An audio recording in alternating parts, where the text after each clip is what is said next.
আসসালামু আলাইকুম। রাজধানী ঢাকা সহ সারা দেশে চলমান আইন শৃঙ্খলা রক্ষায় পুলিশের বিশেষ অভিযানে গত ২৪ ঘন্টায় ১,৪০৫ জনকে গ্রেফতার করা হয়েছে। এর মধ্যে মামলা এবং ওয়ারেন্টভুক্ত আসামি ৯০০ জন এবং অন্যান্য অভিযোগে আরও ৫০৫ জনকে গ্রেফতার করা হয়েছে।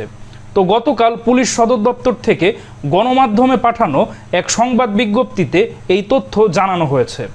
বিজ্ঞপ্তিতে বলা হয়, গত ২৪ ঘন্টায় আইন শৃঙ্খলা বাহিনীর বিশেষ অভিযানে গ্রেফতারদের কাছ থেকে বিভিন্ন ধরনের অস্ত্র এবং গোলাবারুদ উদ্ধার করা হয়েছে।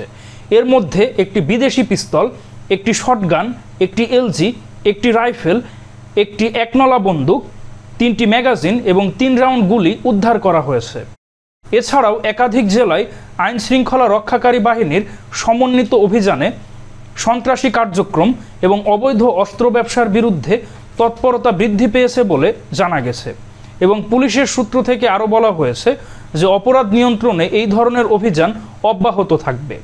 আর সাম্প্রতিক সময়ে দেশের বিভিন্ন স্থানে আইন শৃঙ্খলা পরিস্থিতি স্বাভাবিক রাখতে ধারাবাহিকভাবে গ্রেফতার এবং অস্ত্র উদ্ধারের হার বৃদ্ধি পেয়েছে। আর পুলিশ সদর দপ্তরের সূত্র জানিয়েছে যে অপরাধ দমনে তথ্য প্রযুক্তি নির্ভর নজরদারির পাশাপাশি গোয়েন্দা তথ্যের ভিত্তিতে এ সকল অভিযান পরিচালনা করা হচ্ছে। তো দর্শক মণ্ডলী, গত ২৪ ঘন্টায় সারা দেশে পুলিশের বিশেষ অভিযানে ১,৪০৫ জন গ্রেফতার করা হয়েছে। তো এই বিষয়ে আপনাদের কি অভিমত অবশ্যই কমেন্টে জানান। আর দেশের আইন শৃঙ্খলা পরিস্থিতি নিয়ে আপনাদের কি অভিমত সেটাও কমেন্টে জানান।